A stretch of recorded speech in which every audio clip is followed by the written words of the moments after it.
The number of Minnesotans who have died by suicide continues to climb. Last year, 700 people died. That's compared to 500 people in 2003. And with the steady increase in deaths, the State Department of Health is planning to start collecting data from a wider range of sources to better understand each suicide. So we have Lindsay Rafson-Berenger here with the American Foundation for Suicide Prevention. And this is something that is very personal for you. You have a pin on today, even. Yep, absolutely. I got involved with the American Foundation for Suicide Prevention after the death of my brother Logan in 2012 when he was just 22 years old. Oh, goodness. Well, now the health department wants to gather more data, track all of these cases more specifically. How do you think that's going to make a difference? The more we learn about suicide, the more we can do to help prevent it.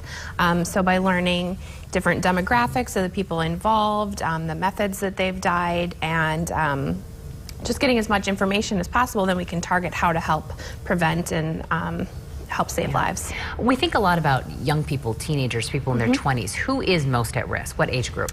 Well, right now, suicide is the #2 cause of death among people 15 to 34 in Minnesota.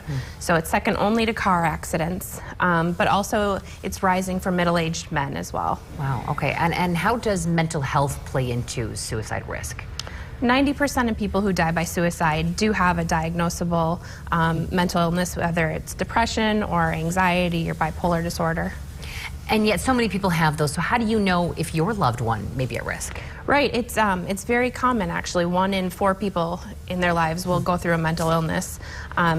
So just being more vocal about it, and for all of us to be more willing to speak about mental illness the same way as we do any other illness, you know, is going to help save people. And there are a lot of resources out there. I mean, if somebody right now is saying, I need help for my loved one, where do you point these folks? Right. AFSP.org is the American Foundation for Suicide Prevention's website, and we also have there's a national hotline number that can someone can call, whether they're in crisis themselves or they're just looking for information for someone else. All right. Thank you so much for coming in and for sharing your story, and hopefully we can help a few folks. Thank you for having us. We also want to let people know that in order to try to reach younger Minnesotans, the state started this Text for Life.